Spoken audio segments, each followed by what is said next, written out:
Hey, what's up, everybody? Welcome back to the Dr. Quack podcast.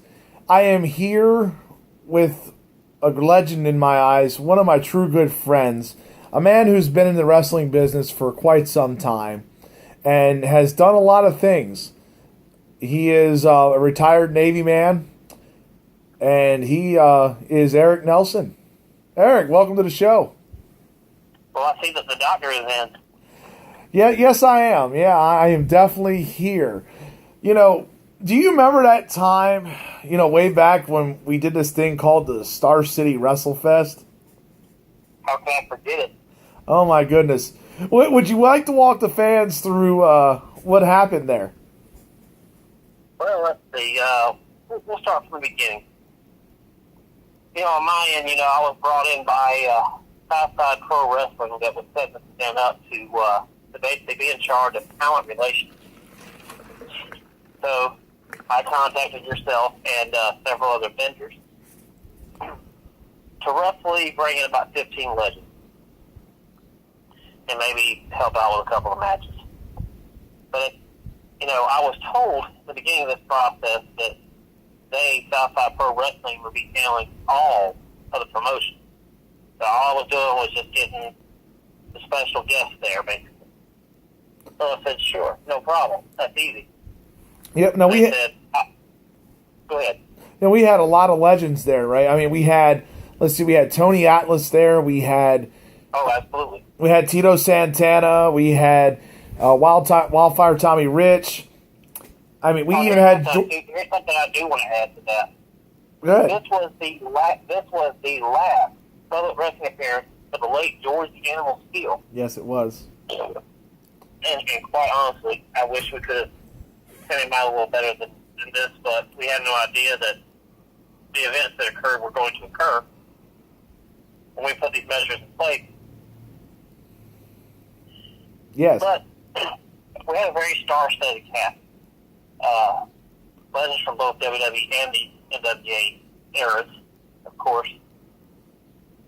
Hannah Stone, Ronnie Garvin made a very rare appearance. I mean, how often do you see him anymore? Right. Even the Boogie Woogie Man came out. Oh, yes. Jimmy Valiant, the Boogie himself. Yeah. I mean, could you walk through what happened during this whole Legends Fest, basically? Well, like I said, once I recruited you and several of the other vendors to help bring in the legends, yours was, that WWE Hall of Famer, Tito Santana, which, even though things didn't go as you planned, I know you still had a good time, getting to know him afterwards. Oh, I did. He was a great guy to meet. Absolutely. So, at any rate, we had been told that there was going to be television advertising, there was going to be billboards, there was going to be newspaper, all stops were being pulled out for the promotional efforts from Star City Wrestling Fest. That was clearly all I wanted to do was get you guys there with these legends and, and facilitate one or two matches. But past that, my role was limited. So we sit there, and of course, I wish I could find a flyer for this because I could read off a few of the sponsors to y'all. But one of them was the Quality Inn that we all stayed at, well, except for you were at the Howard Johnson. I was at the good old Howard Johnson. Right, but most of us were at the foot of the mountain in the Quality Inn. Now, they were supposed to be our key sponsors. And guess what? They had no knowledge of this event. That was my first, this doesn't sound good, when I got to Salem, Virginia for this. And I'm kind of looking around. My wife is there. Cowboy Bob Orton is there. By this time we'd already gathered up George Steele and had him situated. Tony Atlas was already there. And we're all just kind of looking at each other going, they don't know about us being here. But of course, they all knew that, like I said, Southside Pro Wrestling was handling promotional efforts to this. And there's a lesson learned from all this that I will allude to at the end of this interview. So we're like, okay, maybe it's nothing. Maybe everything will be fine. Paul Orndorff shows up. Apparently, hotel got overbooked, so he had to go stay at the quality across town, which he was not happy about. But Oh, he yeah. wanted to be there along with us, obviously. If Paul Orndorff is not there, he's going to make them happy. Trust and believe, brother. I remember one of the comments being made to me when they started bringing people in. I remember Tito, there was a lady came in who was looking for a jump for her car. And for some reason, that did not register me because all I seen, I was talking to Tito at the point when I was sitting with him at the table, and he walks up and he goes, I got some jumper cables. I really thought he meant he was going to jump start the show. I don't know why that triggered in my head, but it was one of the funniest things I ever heard in my life. You know, I mean, that was definitely a classic moment from that event. If I do say so myself. I mean, it was funny. We were competing against a semi-pro baseball team right across the street playing baseball there in a game. You know, I mean, we drew. And that was the other thing. The other thing was there was a Weight Watchers class going upstairs, so they didn't open the concession stand because they didn't want the Weight Watchers people tempted to go buy junk food. Right. So we had this big wrestling event going on downstairs, which we had no knowledge about Weight Watchers having a class upstairs. Nothing against Weight Watchers people. Trust me, the struggle is real on that. Yeah, we were at the Salem Civic Center, by the way. Yeah, which looked like, something a bunch of 4-H clubs would participate in a building like that. And we're just kind of looking at each other. Right. And my funny George Steele moment was when he looked at me and said, hey, Halloween came early this year. I'm like, well, what do you mean, George? He says, well, we're having a Halloween show. I was like, we are? He said, yeah, everybody came dressed as a thief. You know, in the few minutes I got to talk to George, he mentioned something to me that I'll never forget. And he said, because we were talking about you, and he just said, you know what? Follow that kid. Stay with that kid. He knows what he's doing. And that's a lot of the reasons why I've worked with you for so long, for now, many a years. Well, and I appreciate that, Doc. I really do. He never let me quit. He never let me give up. And believe me, there's been times in this process we have both wanted to hang up our hats and say, you know what? It's been real, it's been fun, but sure as heck ain't been real fun. But he's been one of the ones call me and say, hey, I heard you want to quit. I'm like, I'm not even going to ask who told you because you're not going to tell me, and they probably wouldn't own up to it anyway. So I would have a plethora of people, threatening to put an array of boots in my rear end if I chose to do so, because I said, look, we didn't invest all this time in you for nothing. And, I got to tell you, I truly miss that guy. I truly do. I know. I still have a hard time wrapping my mind around that whole thing, but, things do happen. But anyway, back to Star City. So, Paul Orndorff alluded to me, once we had him situated, sat with his vendor, the Viking himself. Paul was a guest of Viking Wrestling Collectibles, which I'm sure he'd have his own spin on this story if he wasn't working, overtime tonight. So he told me, he said, yeah, I saw a billboard. I was like, really? Where are you? He's like, a mile on the other side of town, leaving town. He's like, why would you put a billboard there? I'm like, well, sir, that wasn't, as part of my my duties. The duties were for Southside Professional Wrestling. I was just here, like I said, get you here and the rest of these guys here. He said, well, you certainly did that. We all got paid. We're all happy that you did that. But we wish that you had kind of taken over the other side, too. We probably have more people here. Because over the course of the day, what would you estimate, 300 throughout the course of the day? Yeah, maybe around 3, maybe 4 at max. I mean... And that was through the course of the day. We were there 6 hours. Yep. And what I will say is this. We did take care of the guys that were booked. We made sure absolutely. We took care of them. I mean, I got to tell you from personal experience, Tito felt sorry for me. He really did. He cut me a little bit of a break on the price that he was charging.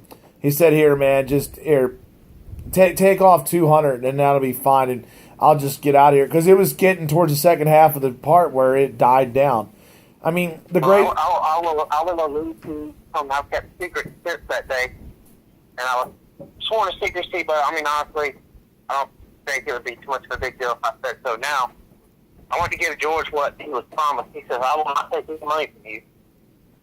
He said, you flew me in here first class. I said, of course I was. You know, that was a little extra I wanted to do for him in particular, because he was very special to me. He says, you made sure I've eaten every meal since I've walked into Virginia. I was like, of course.